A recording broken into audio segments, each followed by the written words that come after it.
আসসালামু আলাইকুম। আমাদের সমাজে একটি খুবই গুরুত্বপূর্ণ প্রশ্ন হলো, রাগের মাথায় যদি কোনো স্বামী তার স্ত্রীকে তালাক বলে ফেলে তাহলে কি সত্যি তালাক হয়ে যাবে?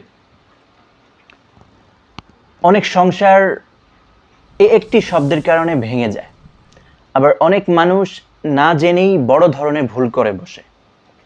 তাই এই বিষয়ে আবেগ নয়, শরীয়তের বিধানও আমাদের জানা অত্যন্ত জরুরি।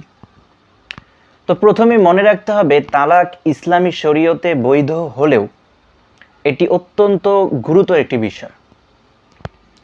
এটি কোনো হাসি ঠাট্টার বিষয় নয়, রাগের মাথায় মুখে এনে ফেলার মতো সাধারণ শব্দও নয়। কারণ আল্লাহ তাআলা সূরা আল বাকারা ইরশাদ করেছেন, আত-তালাকু মাররাতান ফাইমসাকুম বিমা'রুফিন আও তাসরিহুম বিইহসান। অর্থাৎ তালাক হচ্ছে দুইবার, এরপর হয় সুন্দরভাবে স্ত্রীকে রেখে দেবে অথবা উত্তম পন্থায় স্ত্রীকে বিদায় দিয়ে দিবে। এই আয়াত থেকে বোঝা যায় তালাক একটি নিয়ন্ত্রিত ও চিন্তাশীল প্রক্রিয়া, হঠকারিতা বা আবেগের বিষয় নয়। অনেক মানুষ মনে করেন যে আমি তো রাগের মাথায় বলেছি, তাহলে কি তালাক হবে? তাহলে তো তালাক হওয়ার কথা না। কিন্তু হানাফি ফিকহ অনুযায়ী সাধারণ রাগের অবস্থায় স্পষ্ট ভাষায় তালাক দিলে এই তালাকটা সাথে সাথে সংঘটিত হয়ে যায়। কারণ অধিকাংশ তালাকই রাগের পরিস্থিতিতেই হয়ে থাকে।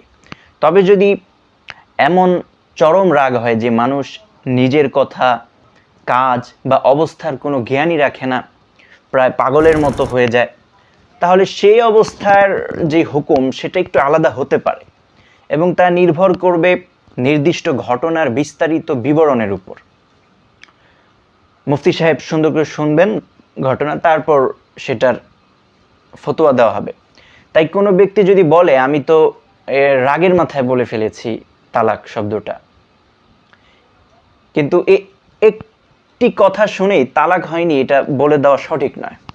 আরেকটি বড় ভুল হলো স্বামী স্ত্রীর ঝগড়ার সময় বারবার তালাক দিয়ে দেব, তুই তালাক, চলে যা, তোর সাথে আমার যে সম্পর্ক আছে এটা শেষ, ইত্যাদি শব্দ ব্যবহার করা। একজন মুসলমানের উচিত এই ধরনের শব্দ থেকে নিজের জিহ্বাকে হেফাজত করা। কারণ অনেক সময় একটি বাক্য পুরো সংসারের ভবিষ্যৎ পরিবর্তন করে দিতে পারে।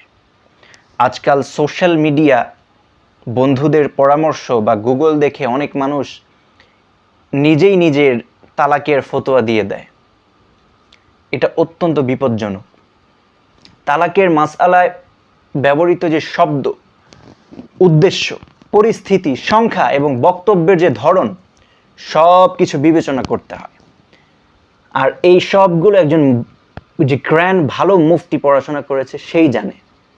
তাই কোনো তালাক সংক্রান্ত ঘটনা যদি ঘটে, অবশ্যই নির্ভরযোগ্য কোনো ভালো পড়াশোনাওয়ালা মুফতির কাছে পুরো ঘটনা খুলে বলতে হবে।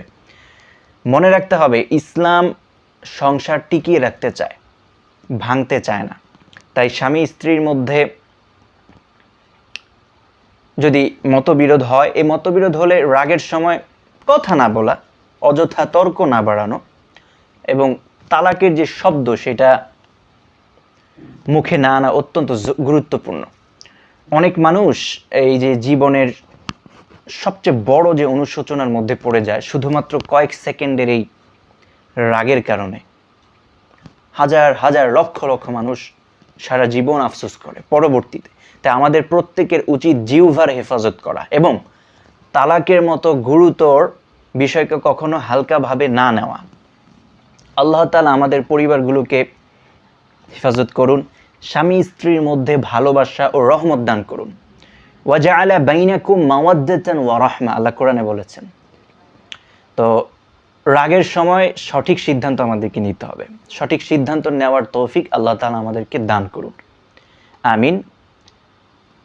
যদি মনে হয় কথাগুলো গুরুত্বপূর্ণ, আপনি শেয়ার করতে পারেন এবং ভিডিওতে একটি লাইক দিয়ে চ্যানেলটি সাবস্ক্রাইব করে রাখতে পারেন। ধন্যবাদ।